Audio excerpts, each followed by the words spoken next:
प्रिय विद्यार्थियों, हम हिंदी व्याकरण का टॉपिक पढ़ रहे थे, तो उसमें एक टॉपिक अपने आता है क्लास 10 के लिए अलंकार।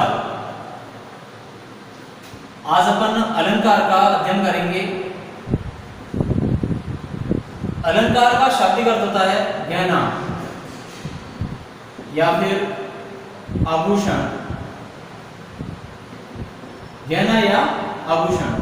अब आभूषण और गहना जिस प्रकार से मनुष्य शरीर की शोभा बढ़ाते हैं, उसी प्रकार से काव्य की शोभा अलंकार बढ़ाते हैं।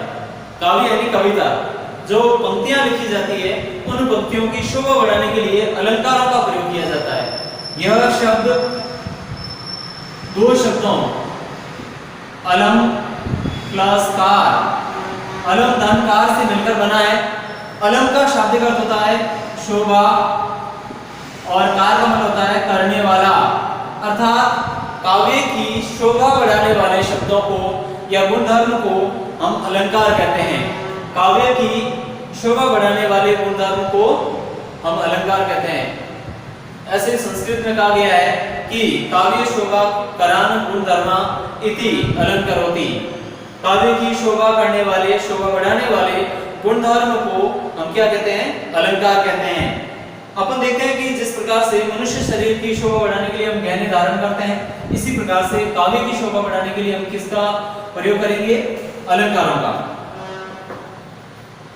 अलंकार मुख्य रूप से तीन प्रकार के होते हैं। अलंकार के मुख्य रूप से तीन प्रकार होता है। पहला शब्दालंकार। शब्दालंकार में शब्द के द्वारा चमत्कार उत्पन्न होता है। जहां पर शब्द को, यदि उसके शब्द के द्वारा चमत्कार उत्पन्न होता है, वहां पर शब्दालंकार होता है। यदि उसके दूसरे जो पर्याय होता है उसको रख दिया जाए तो चमत्कार खत्म हो जाता है। ऐसे अलंकारों को हम कहते हैं शब्दालंकार। दूसरा होता है अर्थालंकार। अर्थालंकार का मतलब होता है जिस शब्द के अर्थ से चमत्कार पैदा होता है, वहां पर अर्थालंकार होता है। अर्थात अपन कह सकते हैं कि जहां पर अर्थ के आधार पर, यानी शब्द का दूसरा यदि अपन पर्याय भी रख लेते हैं तो भी उसके चमत्कार पर कोई फर्क नहीं पड़ता, वहां पर अर्थालंकार होता है। और तीसरा होता है वो है उभयालंकार।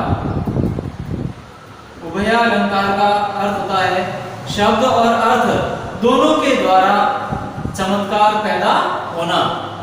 काव्य में शब्द और अर्थ, शब्द भी वही रहेगा और अर्थ भी उसका वही निकलेगा, तो ही चमत्कार होगा और अलंकार की उसमें गरिमा रहेगी। तो इस प्रकार से जो होते हैं उनको अपन कहते हैं उभयालंकार। आज अपन मुख्य रूप से जो कि 10वीं के सिलेबस में है, शब्दालंकार भी है, अर्थालंकार भी है, इनको मिश्रित रूप से दिया गया है। वो 7 प्रकार अपन पढ़ेंगे। पहला है अनुप्रास अलंकार, दूसरा उपमा अलंकार, तीसरा उत्प्रेक्षा अलंकार, चौथा श्लेष अलंकार, पांचवा रूपक अलंकार, छठा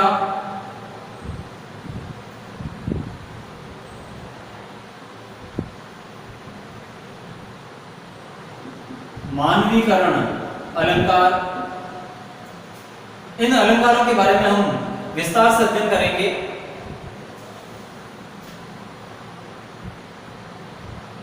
इनका विस्तार से अध्ययन करते हुए हम बताएंगे कि किस प्रकार से कौन सा अलंकार कहाँ होता है। तो छोटे रूप में देखा जाए तो अनुप्रास अलंकार। अनुप्रास अलंकार वहां होता है जहां पर एक ही वर्ण या एक से अधिक वर्ण की आवृत्ति होती है। आवृत्ति का मतलब बार बार आना, बार बार यदि एक या एक से अधिक वर्ण की आवृत्ति होती है या बार बार आता है तो वहां पर अनुप्रास अलंकार होता है।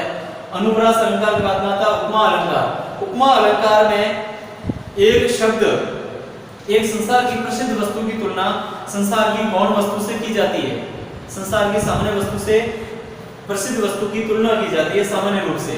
उत्प्रेक्षा में संसार की सामान्य वस्तु को संसार की प्रसिद्ध वस्तु मान लिया जाता है, और ऐसे ही रूपक में संसार की सामान्य वस्तु को संसार की प्रसिद्ध वस्तु का रूप दे दिया जाता है।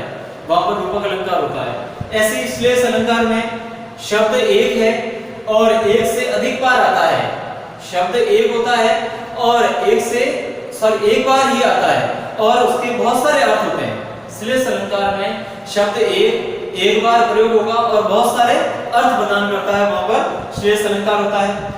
और उसके बाद में आता है मानवीकरण अलंकार, जहां पर प्रकृति की वस्तुओं की तुलना मनुष्य की क्रियाओं से की जाए।